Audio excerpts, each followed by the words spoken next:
ఓం శ్రీ గురుభ్యో నమః. రామాయ రామభద్రాయ రామచంద్రాయ వేదసే రఘునాథాయ నాథాయ సీతాయాః పతయే నమః. బాలకాండలోని 72వ సర్గ. తముక్తవంతం వైదేహం విశ్వామిత్రో మహాముని వాచా వచనం వీరం వశిష్ఠో సహితో నృపం. ఇక మహావీరుడైన జనక మహారాజు తన వంశ వృక్షాన్నంతా చెప్పిన తర్వాత విశ్వామిత్ర మహాముని వశిష్ఠ మహర్షి సమక్షంలోనే ఇలా చెబుతూ ఉన్నాడు. ఇక్ష్వాకు విదేహ మహారాజుల యొక్క వంశాలిద్దరివి సాటిలేనివే. వీళ్ల వైభవాలు కూడా వర్ణించడానికే వీలు లేనివి. మీ వంశాలలో సరితూగే రాజు లోకంలోనే ఎవ్వరూ లేరు. రాజా, ఈ రెండు వంశాల మధ్య ఏర్పడుతున్న వైవాహిక బంధం అన్ని విధాల సరి అయినదే. రూప లావణ్య వైభవాలలో సీతారాములు, ఊర్మిళ లక్ష్మణులు ఒకరికొకరు తగిన అయినవారు. నరేంద్ర, నేను ఒక మాట చెప్పాలని అనుకుంటున్నాను. మీ తమ్ముడైన కుశధ్వజుడు చాలా ధర్మపరాయణుడు. ఈ ధర్మాత్ముడి కుమార్తెలు ఇద్దరూ మాండవి శృతికీర్తులు, నిరుపమాన సౌందర్యవతులు. ఈ కన్యలిద్దరినీ భరతకుమారులకు ధీశాలి అయిన శత్రుఘ్నునికి ఇచ్చి వివాహం జరిపించాలని అభిలాషిస్తున్నాను అంటాడు.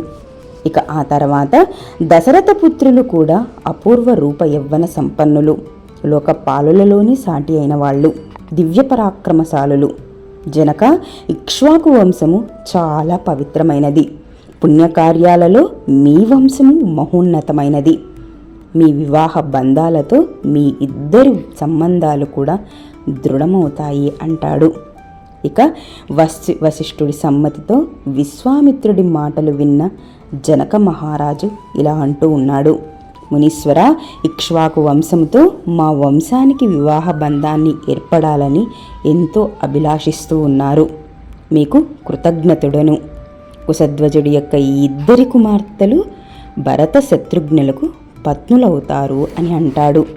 ఆ తర్వాత మహాపరాక్రమశాలులైన ఈ నలుగురు రాజకుమారుల్ని, ఈ నలుగురు రాకుమార్తెలను ఒకే దినంలోనే వివాహం చెయ్యాలి. బ్రహ్మర్షి నేడు మఖా నక్షత్రము, రేపు పూర్వ పాల్గుని నక్షత్రము, ఎల్లుండి ఉత్తర పాల్గుని నక్షత్రము.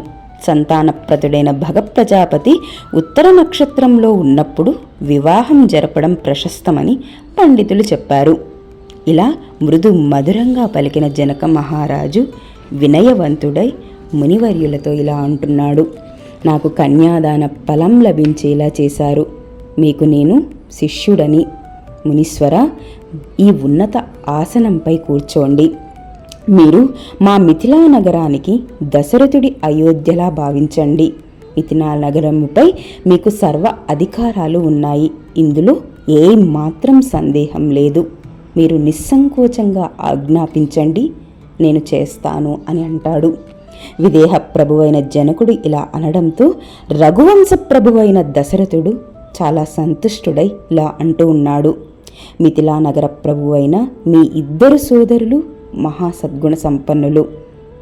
మీరిద్దరూ ఋషీశ్వరులను, రాజులను అతిథి సత్కారాలతో చక్కగా గౌరవించారు. మీకు అంతా శుభమే కలుగుతుంది. ఇక నేను మా విడిదికి వెళుతూ ఉన్నాను. నాంది దేవత ఆహ్వానాన్ని, ఇక వివాహ ప్రారంభ శుభకార్యాలను కూడా నిర్వహిస్తాను. ఇక అలా చెప్పి దశరథ మహారాజు జనక మహారాజుకి వీడ్కోలు పలికి వశిష్ఠ విశ్వామిత్ర మహర్షులతో కూడా తన విడిదికి వెళ్తాడు. దశరథుడు తన నివాసంలోకి వెళ్ళిన తర్వాత విధి విధానంగా నాంది కార్యక్రమాలను చేస్తాడు. ప్రాతకాలంలోనే లేచి సకాలంలోనే గోదానపూర్వక సమావర్తన కార్యక్రమాన్ని నిర్వహిస్తాడు. ఈ సందర్భంగా పురస్కరించుకొని దశరథుడు తన ఒక్కొక్క కుమారుడి పేరుతో 1,00,000 గోవులను ధర్మాన్ని అనుసరించి బ్రాహ్మణోత్తములకు దానం చేస్తాడు.